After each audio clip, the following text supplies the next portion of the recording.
is NFL Playoff Part 3 Dynasty Fantasy Football. Sean Payton back on the sidelines. The GOAT retires again. Super Bowl matchup is set.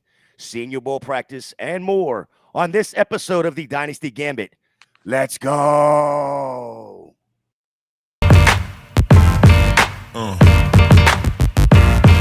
Yeah. Yeah.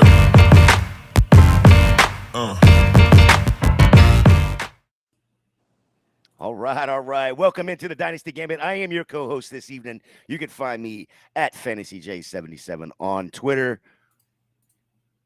Back as always, co-host. Oh, he is back. Okay. Back Brian, for sure, yeah. Pt.3 over there on Twitter. How are you doing this evening, sir? I'm doing well, guys. How are y'all doing tonight? Good, sir. Good, sir. Our third co-host this evening, yet again, Kyle Sinris says. Kyle, how are you this evening? Absolutely awesome. It's quite the shrine of a day. And that was a Yes, bad it way is. to make a shrine bowl joke. I'm sorry. I'm already off to a great start. That's all right. Oh, we are always off to a great start. Hey, if you like this content, please don't forget to hit that like, subscribe if you haven't done that already. Let's get into it, fellas. Super Bowl matchup set. Eagles versus the Chiefs. Quick question, though. Besides the confirmation that Patrick Mahomes is superhuman, a real-life superhero, what else was the takeaway for the conference championship games? Kyle, let's start with you. I just found it interesting that with Mahomes and the other amazing quarterbacks, probably 3 top 5 quarterbacks in the NFL playing all on Championship Sunday, and the impressive offensive lines all 4 teams have. Maybe a little less the Bengals, although closer to average than they're at the bottom of the league like 2 years ago. So some of the best offensive linemen in the league, whether it's the best center in the league in Kelsey, best left tackle in Trent Williams, and all the great receiving options on all 4 teams. The 2 best players on Championship Sunday, I thought, were both defensive players. So found that interesting that Chris Jones and Hassan Reddick helped their teams dominate on the defensive side of the football. Obviously, the 49ers were only able to score 7, but even holding that Bengals offense to just 20 points, that seems like a victory. And so kudos to Chris Jones. Right on. Well, Brian, I'm going to put you on hold for just a second. We're going to welcome in one of our guests this evening, my boy Deshaun, at FF_Moon Vibes, part of Tolets for Titles. How are you doing this evening, my man? I'm great, man. I'm chilling right now with the T2T fam. You see the vault is behind me. We're renting out an Airbnb. So I'm at the Airbnb right now, chilling with them. And we're live in Mobile. Hell yeah, brother. Well, the reason I brought you on this for evening, the Senior Bowl. Yeah, that's the reason I brought you on. I wanted to talk some Senior Bowl, with it coming up on Saturday. Of course, we've got the Shrine Bowl tonight, but the Senior Bowl is coming up on Saturday. Mm-hmm. I know you guys have been down there since, Monday or Tuesday? Yeah, we've been down here since Monday. Oh, nice. Yeah. Get some nice weather in you. Well, I know my guys. Man, it was hot. Brian it was here. hot, scorching out here when we first got here. Yes. And now it's kind of cooled off. It was pretty breezy today and cold. So yeah, the weather's definitely something. Hell yeah, there you go. Well, I got my guy here, VandyGrad92, Brian, and then right above you is Kyle Sinra at Sinra says. We got a few questions. You got some time to answer out some questions, and let's see what your grasp of this Senior Bowl is. All right, Kyle, shoot it. Go. Absolutely. Oh, okay. I thought. Yeah. Okay. Well, we'll start right off the bat running in with running backs, and one of the first things I look at evaluating running backs is their footwork. And 2 of the guys that really impressed me in this class with their footwork have been Chase Brown and Chris Rodriguez, and I think both do really well at. There's no wasted steps. Like, they're really efficient when they're cutting and turning, but also, especially Chris Rodriguez, when he gets through contact, he's just fighting through, powering through, and constantly moving his feet. So while I think they've got good technical aspects to running, I think the big question for both of them is, do they have the elite athleticism or even the NFL average athleticism to thrive in the NFL as running backs?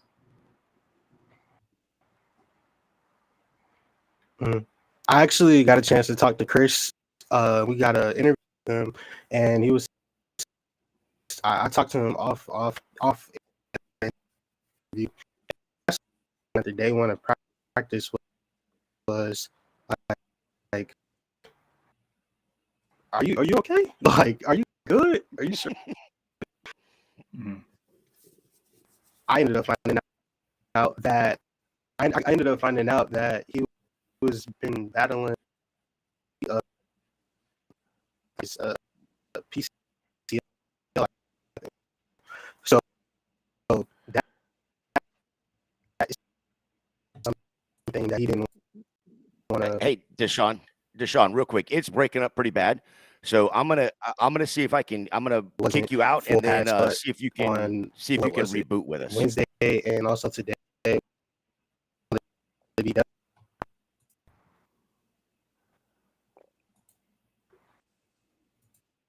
don't know if you heard me or not there.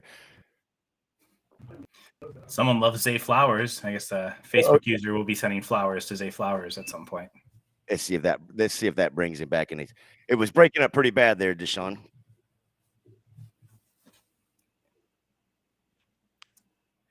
Moon vibes may mean moon Wi-Fi.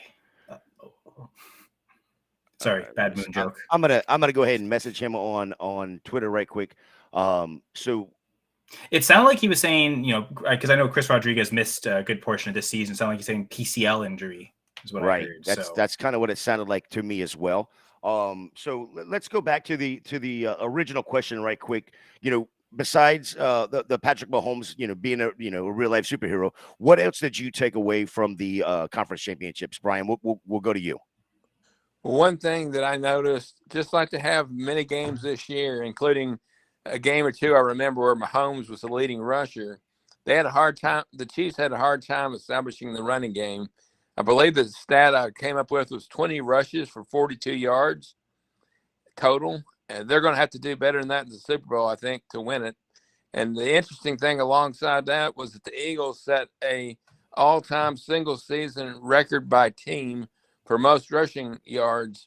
They either tied it or passed the 1924 Frankfurt Yellow Jackets. I forget their nickname, but I found out later that the Frankfurt team from 1924 is a suburb of Philadelphia, and they were in existence from 1924 to 1931, and then in 1933 they actually, that same team got the franchising rights to be the Eagles. So that was kind of intriguing to me.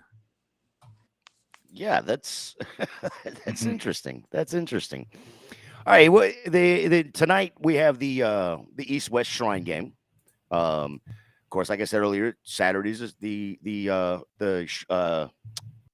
Senior Bowl, and then we'll get back to that. There's Deshaun is back. He's live and in living color yet again. All right, so let's back up for just a quick second. I thought you were saying that Chris Rodriguez had admitted that he had like a PCL or an ACL issue, or yeah, he was dealing with like something. So, and that's the reason why he was kind of managing himself, managing his work, not full pads, but on Wednesday and today it was full pads, ramping it up. He's every bit as advertised though, as far as his physicality. He might not have like the supreme breakaway speed, but he did tell me that his Senior Bowl performance was going to really to his draft stock for where he is right now. But yeah, that's for Chris Rodriguez. Talked about before Chase Brown. Yeah, Chase Brown. Chase Brown. He looks like the running back. If you wanted to if you just did on, let's just say the national team, and you said which running backs look, Chase Brown is definitely number one. He came out with the high shorts, everything, showing off every hamstring, gluteus maximus that you possibly could. He was just out there chiseled, that's the first thing that stood out to me. They started on the first day. I was like, oh, he has opportunity, but unfortunately, I feel like Chase Brown has kind of been struggling. Gone on specifically in pass pro, but all of the running backs seem to, with the exception of maybe Kenny McIntosh or I like Cameron Peoples, too, out of App State. But those are the two running backs that I'll give you that have surprised me the most. Of course, he is definitely number one running back on here at the Senior Bowl. Close. Like, he's head and shoulders that guy every day. It's a highlight. It's to the point where, like, I kid you not, I tweeted out yesterday and people thought I was joking. He had the opposing team. Well, they practice together. American and the national team do, but they break. They have different periods, and the way they do it is so strategic. He had the defensive part doing push-ups and the coaching staff because they refused to tackle him. Well, let's be fair. Let's be fair. I saw the video. They didn't refuse to tackle him. They refused to touch him. They refused to touch him. That was one of the. I'm glad you brought that up because as soon as you posted that, I was the one. I'm like, okay, if this is real, that's great. Even if it's fake, it's good. Your immediate response, no, it's real. I will explain later. It is awesome. real. He's been there, but a name that has been rising that we need to know and pay attention to. Northwestern running back Evan Hull. First day, he has been dominating. He is Nino gives him the nickname Aquafina because everything that he does is fluid. To Evan, he's a great kid. His story is really lit, and the fact that he took his time out to interview with us, and allow.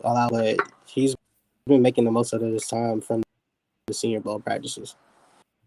It's funny because Brian, his player to watch and highlight for running back anyway at the Senior Bowl was Evan Hull. So, Brian, was there anything you wanted to add about Hull? I'm not that familiar with him, but I've been reading up what I can on the Senior Bowl, and being a Vanderbilt alumnus, I'm always rooting for the underdog, and they've won 3. I think the total is 3 wins over the last 2 seasons. So I'm glad that he's getting an opportunity, and from everything I've read, he's really been showing out, like you said. So I'm excited for him. Yeah, Evan Hall has been impressive every day. I thought that it would kind of teeter, but no, he's every day is getting better. Every day he's improving his footwork and their footwork. It's like every drill that he does is very he's hitting, like his feet are very quick. I don't see him getting tripped up a lot. Brown, on the other hand, it's just kind of a little bit more questionable. But Chase Brown is way more fluid when it comes to running compared to pass blocking and those type of drills. Since we know that that's not necessarily he rushed for over 1,000+ yards, so that's definitely not his niche. But Evan Hall, that is, really improved his stock this week. Yeah, that was one of the questions I had for you as well. Was somebody that didn't have the hype going in, going into the Senior Bowl week, and I guess the answer is going to be Evan Hall. But is there any other player, of course, besides the obvious Tajay Spears, that didn't have the hype that all of a sudden you see them creeping up that draft board or your draft board just because of their performance over these practices, and then it can they have a good game or a great game come Saturday, and they're just going to move up that much further. I will, and I'm going to take my time doing this. I'm in Nathaniel Tank Dell. I'm in love with Nathaniel Tank Dell. Wow. He wore number 1 in Houston, but he's wearing number 2 down here. He's not second. He has the smoothest releases that I probably feel like nobody can guard him on the American team. I've seen count day that, well, besides today, because we didn't go to the last practice today for the American push content out, but every day I stand up on my feet. Every time Tank Dell does one-on-ones, every time he's in team portions of drills, we do next. I tweeted it out, but Nathaniel Tank Dell is must-see TV this week because nobody can guard him. A lot of people will say that, like, hey, matchups that they have as far as these bigger DBs that the Senior Bowl brings in, weighted in, it's going to be weighted towards the wide receivers, especially and we've seen that that's the case, exposing everybody out here. He makes it look effortless. His glide is there. They'll got the tallest. Well, came in at 5'10", saying, well, he's just a slot receiver. I think it was, but I see him as a Z or X in the league. Yeah, I was just looking him up. I'm gonna just do it because this is how I feel. But he's just unguardable out here. Like nobody can guard him. That I've seen one cornerback, and we're gonna see more when we get into the game on center back on the American team to be able to like say, "Oh my gosh, I doesn't happen." If I had to nitpick and say, "What is one thing Tank Dell I did wrong?" Like other than that, his Senior Bowl has been like perfect as you can hope for. I've been tweeting about him like crazy because team last night, like, hey, am I like being a fan girl or a fanboy too much? Tank Dell, like, or am I seeing what I'm really seeing with my eyes and seeing with our eyes? And I'll tell you this: he would be getting way more than team had any quarterback that could put the ball in an accurate position. I'll just leave that there. Right. Yeah, I was just looking up Nathaniel Dell out of Houston. I'd heard his name. I didn't realize he played almost 550 snaps out of the slot. And he's just, I mean, that just, yeah, but he's played another 300 and change out of the outside. So he's comfortable. Looks like playing either position. So is that almost like an Elijah Moore kind of when he was coming out? Size wise, though, he seems a little bit smaller on the size. He's not. He came in like they listed him at his weight at 50, but he's bigger than 150. I would say maybe like 160, 165. Check the actual measurables, but he's 5'10". Like 5'10", he's 5'10". When I stand next to him in our interview, because I got a chance to interview Tank Dell on the first day, but very, very cool. Very down to earth. He answered your question. He believes that he's the number one wide receiver.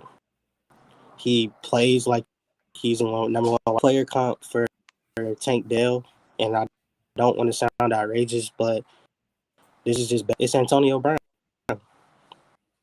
That's my player comp for Tank Dell. His size, I'm right there with you. His size, his releases, the way he gets off the line, for DBs to get their hands on him because his feet are just so ridiculous.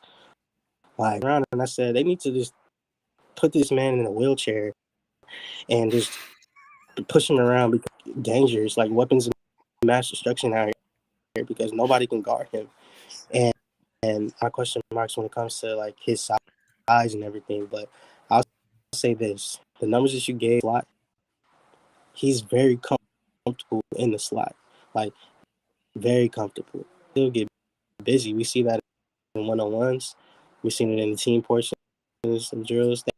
They use him because you got Rashee Rice over there on his same team, right? And the outside, right?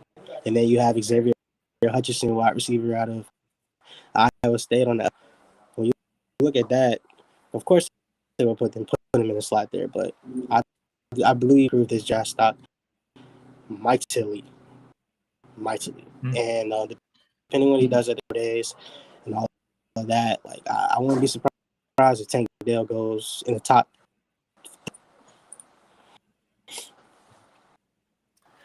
It's interesting Brian? because sorry, Jay, just one quick comment is it Sure. seems like this draft fantasy wise seems deeper at running back than wide receiver. And so getting one extra potentially high end wide receiver prospect that just adds to that depth. So Yeah, absolutely. No, that's a great point, Tank Kyle.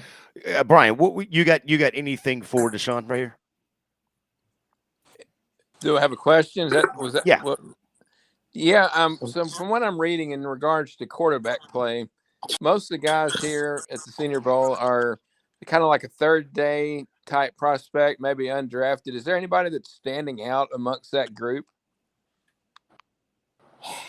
No, and no. It's hard because like the American practice is if you used to push the ball down the field.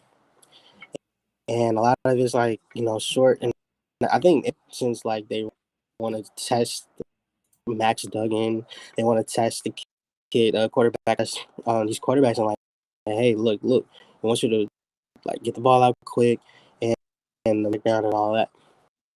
However, I have not seen like the first look really, really good. I would say he was like my favorite quarterback, but then at that same time, anybody away. Jaron Hall, his draft stock. I haven't. Max Duggan has been shaky. I didn't see him as that they had today, but the two prior practices that I saw, it wasn't really. But like the other, there really isn't any QBs that stand out to me as far as what I've been seeing.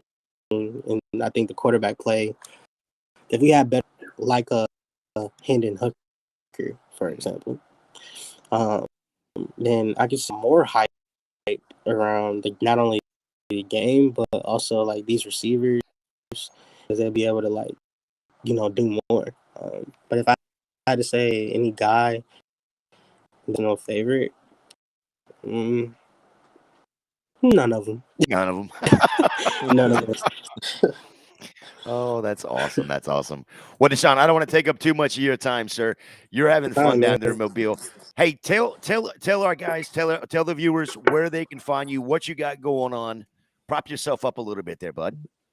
Oh, well, you can find me right down below or Moon Vibes on Twitter. That's FF_Moon Vibes. I love to have you follow me. I mostly am into fantasy football content. I'm expanding it, and with the Senior Bowl experience, it's been really, really, really, really lit. What I have coming up, Nation, there is no off season in college football, so we're gonna be attacking and grinding. Like currently out here on my team, I got my guy Mikey with me right now. That's our choreographer. We documenting this whole experience, going crazy out here, getting carried and putting out a lot of content in the next couple of days. Enjoying our time in Mobile. Treating us very, very, very gracious, and the hospitality here is amazing. Senior Bowl, and I'm totally blown away to be able to be doing it with my guys. So, but yeah, as far as content, I have working on my fantasy VOC in the spring of 2023. So for right now, I'm just networking, kind of detoxing after this long season that it was. I heard your point, Kyle, about Chris Jones earlier, and you're absolutely spot on. Chris Jones got his first. I was like, wow, this is really happening right now. Finally, in the 14th game, in his 14th career postseason game, he finally gets his first and second sack in postseason. You saw how destructive that they were, but how games between Cyretic and Chris Jones. So I'm gonna be definitely getting more into IDP guys surrounding me all the time. So that's gonna definitely happen. But yeah, that's what you can look for. Of course, I'm gonna be posting, telling you how I feel through threads all week, and I'm looking forward to this game on Saturday. Hopefully they air the ball. hopefully they throw the ball just a little bit. Give the ball 20 times. Let him go to work. Yes. He's been having a great game. What, Deshaun, we appreciate you giving us your update. Absolutely wonderful. If y'all are not following Deshaun, go follow him over there at FF_ Moon Vibes over there on Twitter. Deshaun, enjoy your evening. Enjoy tomorrow. I think y'all got a little more relaxed day tomorrow and then the game on Saturday. So today was the first day since I've been here where I'm actually going to get a chance to possibly sleep in 8 o'clock. And I'm actually grateful for that. Like the other nights, it's been easy. Like early morning breakfast on Wednesday, got to wake up at 6. Starts at 7, conference at 8 o'clock. Like with Mr. Jim Nagy, like the Jim Nagy, by the way. But yeah, like I'm actually excited to have some downtime tomorrow. They have a Mardi Gras parade happening, a Nelly concert going on out here. So some downtime, but we're about to go create. And my God, George got me some cookout, so I'm cookout, yes. All right, brother. Enjoy your evening. Thank you again. Y'all go check him out over there at FF_ Moon Vibes. Deshaun, thank you. We'll holler at you later on, sir. We greatly appreciate it. I'll talk to you soon. All right, oh, we thought we were going to get right into a little segment right there, and well, we can't because now we have another guest, Keith Fleming from Fantasy and Frames. Keith, how are we doing this evening? Man, you're muted, my guy. There it is. Oh, you hear me? Yeah, we can hear you, Keith. Okay, good. I'm a little tired. It's been up from Atlanta, but it's been a fun day.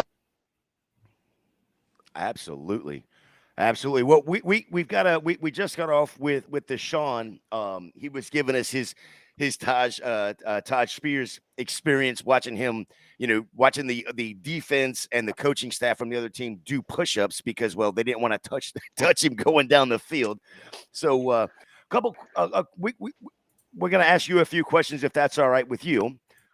First thing I want to know is we talked to Sean about the quarterbacks. Did you see any of the quarterbacks take any kind of step forward, first of all? And did you see, were they able to progressively read routes, or were they just all terrible, like Deshaun was saying? I heard saying people are terrible bad throws, and I just can't. Times Gino agents are smiling now because they're going to get this year. Just keep going. I don't necessarily awful. I really not impressed with the taking. I mean, they were the guys seemed to have any raw and a middle like Max Dugan and throw 3 or 4 picks right over the middle, which Allen's here from Ivy Sport. He called that. It was his big issue. Is he seems to turn the ball, and people quarterback class was bad. That class looks a lot better. Kyle, what question do you got?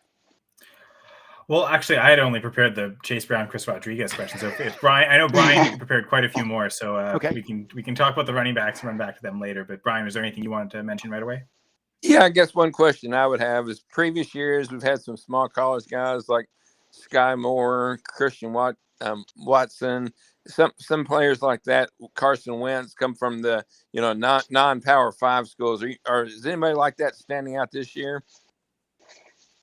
I mean, Tulane, it was incredible today. Nobody in that cat. The guys that was the tight end from Purdue, he had a great. I honestly didn't know him before today, and receiving weapon. He's both in getting out, not afraid to put his hand on people the next leg. passing game, and also he wasn't afraid to stick. The other guy that really stood out about was Michael Wilson, Stanford. I'm a Georgia guy. I'm not gonna lie, I don't watch a lot of football. I mean, he was just one of those guys. He seemed to jump off screen, you know, in the sense, just crazy how your eyes kept. There wasn't a corner, or, you know, his a teammate on his rhythm. He caught passes, and then it's a big school. I mean, DeJuan Jones. I am not an offensive technician or anything. I don't know of it, but he just every defense in front of him. Like, I mean, he man playing with which is just for somebody like me as a Falcons to get attacked. They are looking very serious. You know, and that. Yeah, he would be a nice fit there in Atlanta. Would be a nice fit in Atlanta. I guess one of the things I know Brian kind of mentions, this is one of his questions, but he and I both, the wide receiver we're most looking forward to at the Senior Bowl happened to be, two of the players we're looking forward to are Fresno State players, and he was talking about wide receiver Jalen Cropper, and I guess what you thought of him specifically. Does he have the type of ceiling that a viable early day 3 or even day 2 NFL prospect would expect? What I liked about him, and it was Spears, and that was I've ever been to the same, is the players that continue praise from the doing things correctly. They were telling other players what they were doing, and routes in the end zone. A lot of praise from both of the for his team. That's the kind of stuff to me that really is that they already understand the technique, talent wise, much different. And if you look at their ability to really find their craft, which Spears, I mean, he made a move that I honestly at full fell down and taped it, and then immediately, oh my God, he literally did the defender as he made, and it was on purpose. I mean, you can't. I understand it's something that you can't teach, that kind of speed and ability. You know, you have to work on them. Then you can just do something, go the other direction, or look so aggressive. I'm ready to see the. I'm a big fan, and you can look, but I really like to see guys. What you do. Lights are shining, right? Because many guys have looked great in practice, good combine numbers. When you're playing against equal, surrounded basically, and it'll be that way. I'm going to stand out Saturday and go out. Yeah, full-time Dame posted a video, and I don't know, they've got a big crew over there with Rated Rookie, and their group. But he posted a video that there must be like 4 or 5 cameras, right? That are actually in different areas. On this one play, you see it from different angles. It's all cut together, so it's an awesome video. And you can see Tyjae Spears as he makes that break and then just duck. Like, he knew the hand was going to be there. Yeah. Right. I guess you train your body. You're always going to get grabbed if you go to stop or whatever. So he's like, I know I'm going to get grabbed, so I duck. The hand goes almost like if you're training for boxing and you're like sitting there, and then the spar is like over top of your head. To duck. He knew that was coming, and he just broke back. And I mean, it was an amazing. I felt so bad for the linebacker on that play, because it was like, listen, as a defensive player, you're always going to look stupid no matter what you do, whether you're right or wrong. That one there, it just happened to be what, hundreds of thousands of people are going to be watching, because they're going to throw that on Sports Center, on NFL Live. That's going to be like the highlight of the Senior Bowl, and it's going to be at a practice. So I thought that was awesome. Stadium when it happened. because you know there's so much in a practice where you got you know position the other, but I mean it was somebody you heard a collective and then it just kind of got loud. It really was. You know, talking to some met Danny Kelly from the Ringer, the cornerback from South Carolina. Everyone seems to be talking. You know, I guess you know they're from what I saw in the right position. He had 2 interceptions on one drills. Danny told me a lot of people. He's been a real winner, and you know, could get a second round, maybe even with what he's.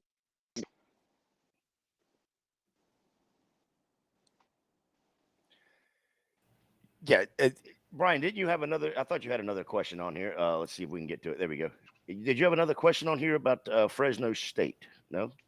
No, Kyle. I kind of hijacked that one, but you did okay. All right. I did. I know that Brian, instead of specific questions, had some like general questions about like the Senior Bowl practices compared to games. I don't know if Brian, you want to talk about those now?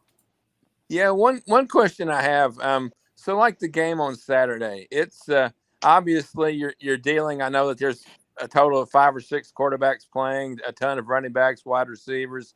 So obviously their reps will be limited during the game itself. So in regards to an overall talent evaluation, in terms for like from a scout and a team, are they more focused on what they see in practice or what they see in the game? It's kind of one of the last opportunities to see these players playing live game action, but at the same time, it's the offenses are kind of dummied down, and also the playing time is kind of limited. So, Actually, asked a few of the scouts and stuff that got to about that because I was curious about looking at that, and basically they take the week from the practices players are that they want to watch, like the last pieces they want to. You know, after they'll even go up because I saw them a few times. Whisper something in the coach's ear, something to the player where they would want to pick from them. It's just kind of that last off to prove. But then I've also just from following this stuff, you know, when they actually get to the official, I really do think it's gossip high school stuff that stuff come out and these guys and they're all kind of in there in this circle and pull up on mind that you see these guys know what they produce on the field and it's like just Sean Watson a few years back, like he was the you know field and he dropped to what like and it's just sometimes themselves or it's almost like they get a guy's numbers express how fast they can run. I really believe that if you the field, I just be able to develop at that next. Yeah. Well, Keith, we're gonna let you get out of here. I know you got to get something to eat. It's like 7:30 over there. It's dinner time. Get some rest for tomorrow. Get ready for the game, that sort of thing. I'm not sure. Go to game. Yeah, there you go. It's just down the street. You know, you got nothing. You and Joe got the corporate card. I know you did. You stopped by Ori's on the way out. So I hope so. I don't think that's good. That's not gonna. Yeah, that's a tax write-off if nothing else. This is a business trip, the whole thing. But hey, before we let you go ahead. Let the good people know where they can find you, what you got going on. Absolutely. You can find me just like my name's spelled out. I am the host of the Daily Joe the Brain. Matt's a great season for DL. We give it every week and bargain tier play position. Good job hitting on the bargain play. This plays DFS. That's all about. A fantasy 6-pack. Our best golf column for that. Did a preview of Pebble Beach. We were actually going to be starting a podcast because I told them that I just you guys that are crazy. Put that up right after the with the waste management. So that welcome, man. We're very excited to have you. Well, hell yeah, man. And we're happy you stopped by, gave us a little bit of time. Give Joe some love for us. Y'all go get some money, bring it back. Don't spend all the money, just bring money back. That's all you got to do in the casino. Hey, Keith, thank you for joining us. Have a great night. Enjoy the rest of Senior Bowl week, and we'll be talking to you real soon. My pleasure, guys. Take care. Keep up the good work. Thank you, sir. Thanks. Well, that was fun, fellas. We got to. Sorry about the. I guess that's part of doing live. When you're on location, basically, you're going to get some of that breakup. I think we caught most of what Keith was saying, as well as what Deshaun was saying there. So, let's start with what Deshaun said. And I'll start with you, Brian. What is your biggest takeaway of what Deshaun was saying? About the quarterbacks, about the Nathaniel Dell. What are your first thoughts right there?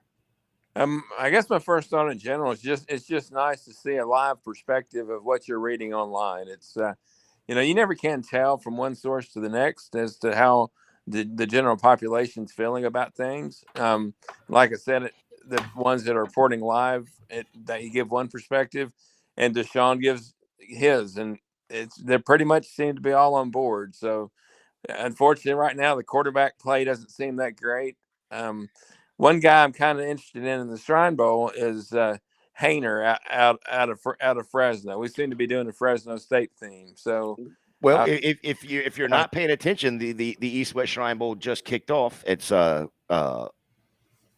13 minutes to go in the first quarter. So just to give you a heads up there, it is on NFL Network. I messed up. I was asking, I think I was asking Keith about Jalen Cropper, but he's actually at the Shrine Bowl, not the Senior Bowl. So that was my mistake. So I'm glad Keith recovered that correctly. And I think they went and talked about Sharp. So that's good. Yeah. And I want to hear more about Taj Sharp. Yeah. And that's the same thing with Zay Flowers. I believe Zay Flowers is actually at the East West Shrine game, and I think that's an issue that I don't think Nagy was happy that he chose to go to the East West Shrine game, but these kids are they're 18, 19 years old. That's where he wanted to go, maybe because it was closer to family or whatnot. Another friend went there. Who cares? It's not my decision, but yeah. So I think Zay Flowers is out there as well. So Kyle, let's move over to what Keith was saying. What was your biggest takeaway from what Keith said? Well, I think it's going to be Nathaniel Dell. He wasn't too high on my radar, and if he's kind of emerging, that's maybe someone that's going to take some looks. Is he going to be a second round rookie pick in dynasty leagues? And I guess something, I believe this was Deshaun that mentioned it, was how there's no off season, right? And I mean, Dynasty Gambit, that's a perfect place to not have an off season, right? So I think Nathaniel Tank Dell is it's interesting. Yeah, that's going to be, and I know we focus more on the dynasty side of things, but yeah, I think even in redraft, that's going to be something, maybe, late round pick or one of your first waiver claims, depending again on landing spot. Because here's the thing that I'm really quickly starting to understand with the what seems to be horrible quarterback play at the Senior Bowl, or at least it's in Senior Bowl practice, is the wide receivers may not get the looks. They may not get, so they may, because it's going to be, predominantly a running, on both sides, running games. They'll get a little bit of bump when they do the combine or pro days or whatnot. But if they're not seeing it in live action, then, a lot of scouts will move them down a little bit. And if you may be able to find that steal that's in that 6th round, that 7th round, wide receiver there.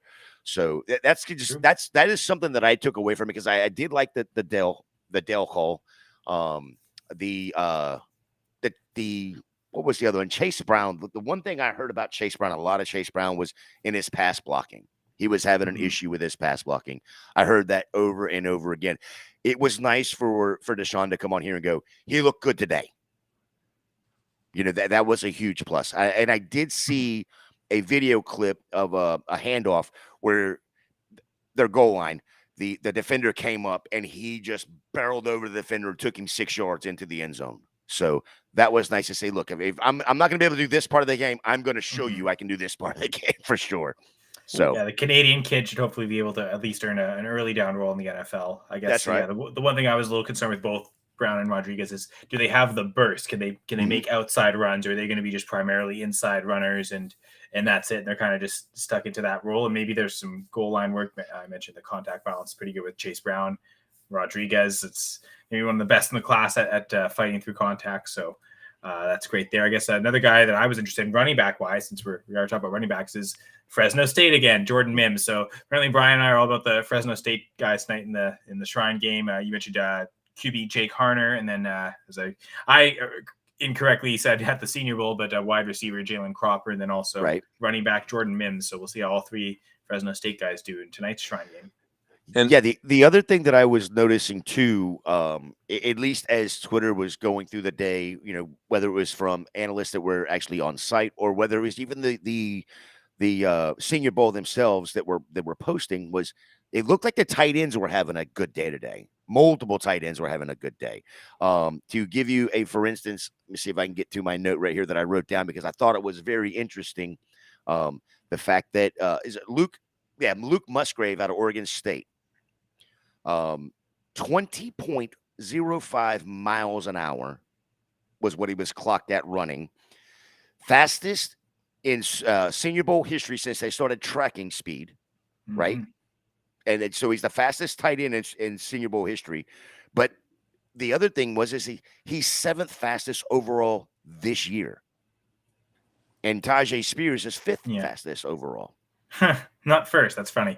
But yeah, so that definitely shows.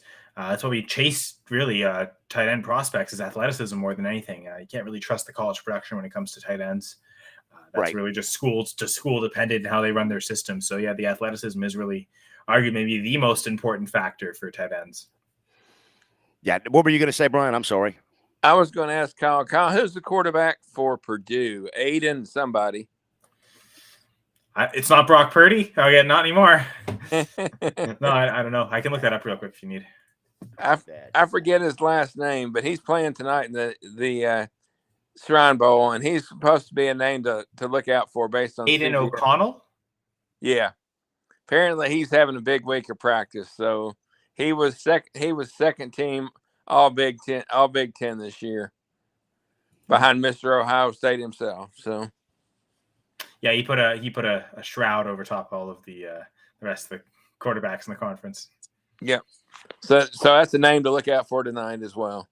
Yeah, and as you say that, if I'm not mistaken, he just about threw an interception. Hey, that's okay. right as you say. Didn't actually throw it though. No, it was the defender that dropped it. So, but it was definitely interceptable calls.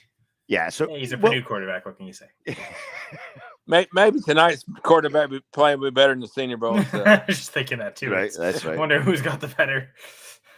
Well, with getting the two guys in, we're not going to be able to get through everything we wanted to tonight. We got about 10 minutes or so left. So I do want to actually, we talked about the Super Bowl come up, and I'm sure we'll talk about it again next week, right before we play or right before the game's played. We talked about the East-West Shrine game a little bit. We've talked about the Senior Bowl. Real quick, let's talk about these two head coaching hires that just happened. We had D'Amico Ryans going to Houston on a 6-year deal. As long as they give him more than a year, I think that's a win for D'Amico Ryans. But he's going to get paid either way. But probably the one that's a little bit more, I guess, fantasy relevant, at least right now, going into this next year. Denver Broncos give up a first round, which turns out to be the 29th pick overall, which they got that from Miami when in the Bradley Chubb trade. So it's the 29th overall this year and a 24 second, if I'm not mistaken. And Denver gets the rights to Sean Payton and a 20. Is it a 4 or 23? 24 third, I thought. 24 they were just moving down one round. So they moved back one round, whatever, and got the rights to Sean Payton. So Sean Payton's going to be back on the sidelines. It at least appears anyway. My initial thought is the boost here is going to be for Williams when he gets healthy, and it's going to be a boost for Jerry Jeudy. Kyle, what are your thoughts there? I would think, especially the emphasis on the Judy. I don't know about Williams, because the one thing we've seen with Sean Payton is he's not afraid to, even if he's got a really talented running back, to split the work. So I don't think it's. When I say Williams, I'm talking about more of the passing work. True. I mean, he was seeing targets this year anyway, even with the Nathaniel Hackett system. So I don't think it's a negative, but I think the bigger impact will be felt by Jerry Jeudy. Just Sean Payton, we saw with New Orleans, his ability to, Sean Payton and Sean McVay are both probably the best in the league at this. The spacing concepts with the routes are always leaving, like the way they design route combinations. There's always a primary read, and everything is about getting that primary read open. And so often they're just the way the routes are designed that can succeed, and it can happen fairly easily. So I'd imagine Jeudy playing in the slot might be that obvious first read on so many of those plays, and a lot of the emphasis on the offense might be how do we design to just get Jerry Jeudy wide open. He's a great route runner, so he'll be able to get to the spots he needs to if we can design the routes around him and draw coverage away from him. I'm really bullish on Jeudy right now. I think I've just doing my Dynasty ranking updates. I'll be on the Dynasty Saturday 5 this Saturday on the Going for Two Live network. So wanted to update the Dynasty rankings before we got on there. And I think I've got Jerry Jeudy at wide receiver 18 right now. So he's probably right about right, though. I would think that's about right. Fair. Well, I certainly thought so. That's why I put him there. But yeah, so he's the one to me that I'm probably the most excited, even more so than Russ himself. Yep. All right, Brian. What are your takeaway of? And go ahead if you want to go to the D'Amico Ryans as soon as you get done talking about the Peyton. If you want to talk about both of them, go right ahead. Okay. Well, in regards, Kyle just mentioned it. In regards to the Peyton hire, I'm curious if he can resurrect Russell Wilson. Let's face it. Most of us. I mean, I like Drew Brees. But Drew Brees, his last 3 or 4 years, was a noodle arm quarterback. Last 5 years. Exactly. For a while. And they still were successful and competitive. So can he resurrect Russell Wilson? You got to hope so if you're a Broncos fan, because there's enough talent around him, young talent, like y'all both mentioned, Jeudy, Williams. I don't know the contract situation with Sutton, but, he'd be another name if he's still back. And they just signed him, I think, to a 2 or 3 year deal. So I think he's still 2 years left under contract. I can look it up to be sure. I believe they signed him last offseason, right? If I'm not mistaken. And I think they signed both him and Tim Patrick. Yeah, right before he got injured. I thought it was 2 or 3 year deals Tim Patrick, each. yeah. Well, I think they both got signed. That's why. Yeah. Another name to really think about. Don't say Hilton. No. Okay. Hamler. He loved his tight ends in New Orleans. Dulcich for the rookie from last year that showed quite a bit already. Well, you bring that up, and I really thought that Albert O could be something last year. Dulcich showed it this year. But here's the thing is, Sean Payton is good at using his tight ends. Could there actually be a world where both of them are fantasy relevant? Could be. Alberto and Dulcich.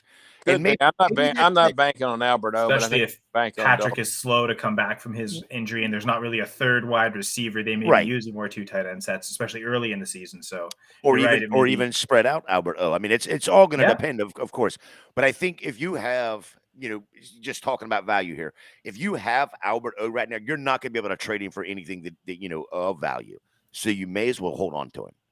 Sure. And let's see what happens in the season, that kind of thing. You hear a good word about him, and all of a sudden, somebody wants to get a hold of him for what, a third maybe? You're probably selling him then. I've got a lot of Dulcich shares. If you're looking for a trade opportunity to get you some picks or something, if you got another tight end that you like, Dulcich might be a perfect opportunity. Mm-hmm. Yep. Looking at Cortland Sutton's contract, he actually signed a 4-year, $60.8 million deal last year. So he has 3 years left on his contract. The Broncos could potentially release him next year. They'll save about $10 million of his $17 million cap hit. And then 2025, it certainly looks like he probably won't be on the team. They save, there's not much. There's only, there's less than $4 million guaranteed in 2025. So he'll be on the team this year for sure. But even as soon as next year, if he's underperforming like he did this year, they could cut him and they save $10 million. So that's a decent enough chunk that they could say we could they could justify we could sign someone else with that. Tim Patrick's the one who signed a 3-year contract, so he has. They could technically cut him this year and save $1 million of his $11 million cap hit, but it does seem next year would be the year to cut him. They save about $11 million of the $13 million cap hit. So yeah, looks like it could be the last season for both Sutton and Patrick. So I guess that they've almost got career year motivations, even if they're under contract. That or they could go to trade one of them in midseason as well. Because I mean, you know how the Packers don't like to draft wide receivers. Either one of those would fit in a wide receiver room up there. I mean, the Packers have been drafting wide receivers outside the first round for years, but it's the first round receivers they don't. Yeah, they don't like. I only say that because I know you're a Packers fan, Kyle. That I just giving you hell. That's all. Brian, go ahead. Tell us what your thoughts are on the D'Amico Ryan hire. I think it's a phenomenal hire for them. Obviously, he was really successful with San Francisco, so what I think it's a good hire. He's got a few young offensive weapons. Pierce. He's also got Nico Collins. I think could get a bump up from this possibly. I don't know where we're sitting on Brevin Jordan necessarily, but maybe he was only in the second year last year and seemed to flash some talent as a rookie. So maybe he's still a name, but definitely on the defensive side that'll anchor down. And he's it's hard to say where it's going to go. Kyle has said this before, but the offensive coordinator is going to make the difference as to which direction they go with that. So. 100%. And I would almost double down, especially as much as I like Nico Collins. I think what gives him a big boost is if they get a good quarterback. Now, drafting second overall at this moment, whether they trade up or trade down, they're probably drafting a quarterback. So it's a rookie that will come in. So I don't know if it necessarily boosts Nico that much to be associated with the rookie quarterback, but probably going to be better than Davis Mills. So if they don't necessarily address the position and he's a clear number 1 or number 2, then by sheer volume, he might be worth it this year. Yeah, because I got into somewhat of a Twitter debate with somebody, and because I posed the question of I said I like the fact of D'Amico Ryan going to Houston. He's going. It's a homecoming for him kind of thing. He's the love of the city. He was a great linebacker there. Yes, they already had a decent defense, at least against was it against the run or was it was against the run or against the pass? They were good. I think it was against the pass. Against the pass, they were really good against part the pass. Part of it was their run defense was so bad, teams could just run on them, but they were still fairly efficient. But Stingley was very good. So they've got the young players, and then they were like, well, whatever quarterback, whether it be Stroud or Young, I'm going to stay far, far away. And I'm like, yeah, but don't you want to see who the OC is going to be? Number one, right? Yeah, listen, most rookies are bad in their first year. Peyton Manning was bad in his first year. Trevor Lawrence, he's a top, he's a quarterback 1 this year. He sucked last year because of the coaching. I get it. But, most quarterbacks are bad in their first year. Then you turn around. Now you got a good OC. You've got a quarterback that learns underneath him. Again, the ownership's got to let D'Amico Ryan be there for more than a year. And then they can build from there. I don't see any way possible that they don't take a quarterback. I think it's an absolute travesty if they don't. They're still going to be picking early next year. Are they the team that trades for Lamar Jackson? That's probably the only quarterback good enough that they could think long term to make them not draft. They're not going to be a team that signs Jimmy Garoppolo or Derek Carr to fix their QB situation. I agree with you. I think they need their franchise guy, and they've got a chance to. Yeah, I'm not sure that Lamar Jackson is the answer to fix all their problems. Right? Either they got more problems because if you look at it, what they've got for them to trade for Lamar Jackson, it's going to cost them more than 1 or 2 draft picks.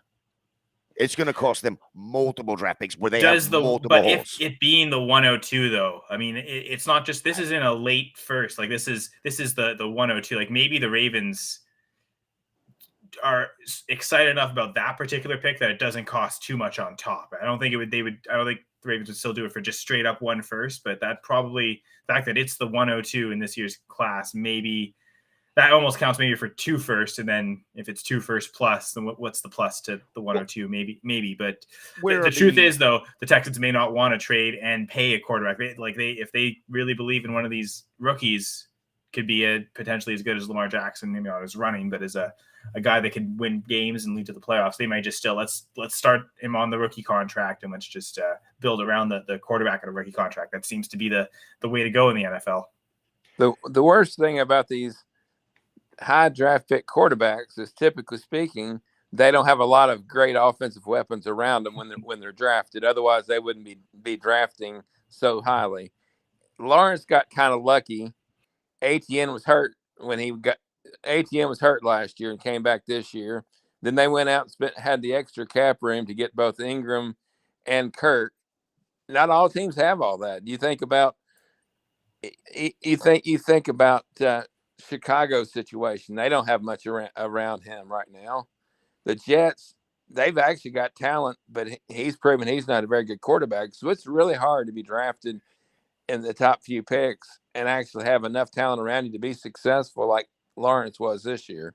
The only team that seems to have able to do that was the 49ers, because they traded up to get that pick of Lance at 3rd overall, right? So it almost seems those are, the Chiefs with Mahomes trading up to 10th.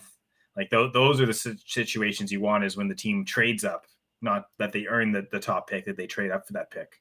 Exactly. Yeah, and I don't, I don't know all the stats, but I don't feel like, you go get Stroud or Young, whichever one they go get.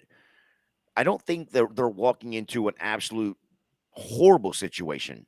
I mean, Davis Mills did play decent at times. You had Pierce, who almost, if he wouldn't have gotten hurt, he would have had 1,000 yards. The offensive line, okay, it has questions, whatnot, but those are fixable either through free agency or the draft as well. And Houston does have a good bit of draft capital. And that's again why I say I don't know that I would do the Lamar thing, because you go and get Lamar, you got to pay him right away, right? And then, but if you go and get a Stroud or a Young or a whatever rookie quarterback, you've got 5 years before you got to pay him, right? Yep. And you can build and make sure that at that time it's not okay. I do want, just like the Giants are doing right now. They're trying to make this decision. Daniel Jones hasn't played that bad, but they've built an offensive line. Now they got to get him weapons. Exactly. So, you know what I mean? He's been there 4 years and doesn't have weapons. And correct. But they've been doing the build around Daniel Jones's, not around Daniel Jones, but they've been building the offensive line, and they've got a solid offensive line. Barkley's now back healthy. Then you turn around, now no weapons on the outside, so then you become basically one dimensional. You're either running with Barkley, throwing the ball to Barkley, or you're running with Daniel Jones. As sad as it may seem to say, the Texans actually have more offensive weapons right now than the Giants do. Yeah. I don't think the Bears might be the only receiving core worse than the Giants this year. That might even be a debate. So yeah, at least the foundations of a Nico Collins. We'll see. John Mechie's not just recovery from ACL injury, but recovery from leukemia as well. Like how much he's able to contribute this year as well. Then at least the starting points of a foundation, and maybe with their early 2nd pick, they add to that receiver room as well. But yeah, it's not desolate, but it's also maybe not a great situation. But to Gator's point, I do think they're drafting a quarterback early. They should. Yeah, I think they should. They should go ahead and give D'Amico and whatever new offensive coordinator that is the quarterback to then build around. Go get the weapons from that point. Whether I mean, you could quite honestly, I could see them going and getting a couple weapons in free agency before they go and draft. See what they can buy in free agency, and then if you throw in whatever DJ Chark. Yeah, you throw in basically kind of what what the Jacksonville Jaguars did this year. You're going to have to overpay a little bit, but if you go and overpay for one guy and then get a couple ancillary pieces to go around that one guy, now you go and get Bryce Young or you go and get CJ Stroud, whichever one you feel is the guy. Give him something, you got to build up that offensive line, though. That's got to be a primary, because you've got the Nico Collins. Brandon Cooks is probably going to be gone. But you build up that offensive line, and boom, you've got something, right? With whatever quarterback you bring in. And not to interrupt, but think about the Jags if Calvin Ridley actually does anything. Yeah. I mean, that was, trade deadline. That was just a sneaky trade by the Jaguars are sneaky, man. Watch out. Yeah. So that's what the Bears needed to do instead of overspend on Claypool. But I think the idea there was they were willing to overspend to the guy that they could give Fields now and not just wait till next year. But and it didn't work out. Hey, as a Steelers fan, appreciate a late round first. It's okay. No, yeah, exactly. Yeah. They would probably want to take a receiver that's better than Claypool with that pick. So the Steelers are like, okay, yeah, we'll give you him for what's now the 32nd, 33rd pick. Yeah, we'll do that. Yeah, man, whatever. we'll go find us a whatever player, Troy Polamalu or something.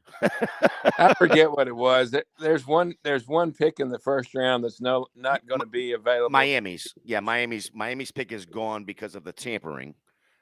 They got they got a first rounder from San Francisco, and then that's what they traded to Denver to get Bradley Chubb. So in essence, the Steelers got the last pick of the first round. So yes, so it'd be the 30. What will be the 32nd pick, right? The 31st pick. Yeah. So I'm okay with that. Yeah.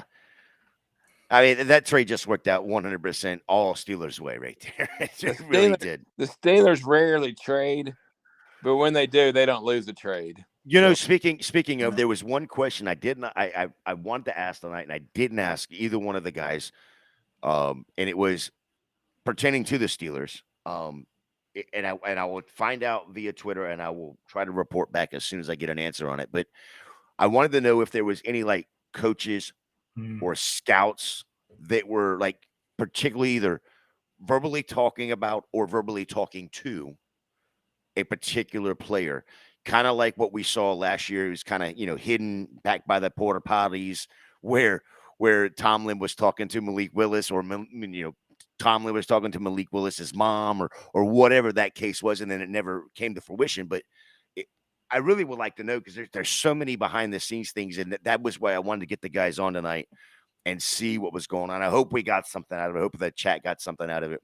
I hope you guys got something out of it. I sure did, because now I got 3 guys on my list that I did not even have on my board right now. I got to go revamp this board. But let's go ahead. Building the board, yeah. Let's go ahead and get out of here. Brian, tell the people where they can find you and what do you got going on.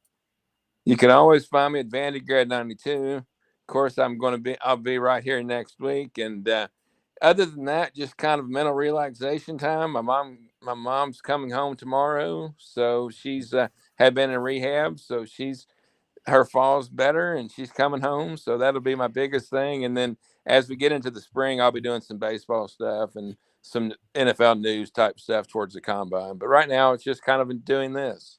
Mom's coming home to get you back in line. I like it. Love it. Glad to hear Mom's doing good. Yeah. Appreciate it. Kyle, tell the people where they can find you. Well, I'm on Twitter at Senra Says, and you can find me here every Thursday. Eventually, we'll be on every second Thursday, but for now, come back next week to the Dynasty Gambit. And as I referenced earlier, Brian Ford, who we had on last week on the Gambit, he needed a guest for this week's episode of the Dynasty Saturday 5, so I'll be doing that this Saturday, which will be the 4th, February 4th, 7:30 p.m. Eastern, I believe, is our start time for that. And I think we're going to just talk about our dynasty rankings, specifically the top of the rankings, maybe the top 10, top 12 at each position, and just kind of go from there. We'll see where the discussions lead us. Oh, yeah. We definitely got to turn into that. Well, speaking of Saturday night, and go through the rundown right quick. On Monday, we have the 2-point conversion. On Tuesday, Speak on It. Wednesday, I don't know if B-League's doing one this week coming up for the Super Bowl. I think he would be. I would imagine he'd do it next week. Yeah, that's what I meant. Next week coming up on Wednesday. And then the Armchair Quarterback, Armchair Fantasy on Wednesday evening. Of course, you got us on Thursday night, Armchair DFS, and the Saturday Night 5. On Saturday, and don't forget to hit up Underdog with the promo code GF2 for 100% deposit match guarantee.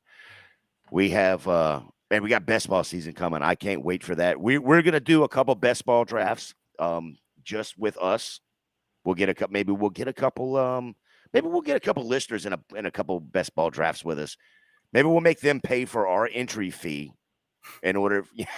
That's not gonna work, is it? It was worth a thought. Well, listen, you well, can especially when me. we can get a double deposit match using this promo code, right? I mean, That's like, right. I suppose there's money to spare, isn't there? Well, they always GF2. have money to spare. That's right. Go to GF2. Go to Underdog. Punch in GF2. Now you can afford to pay for my entry fee as well.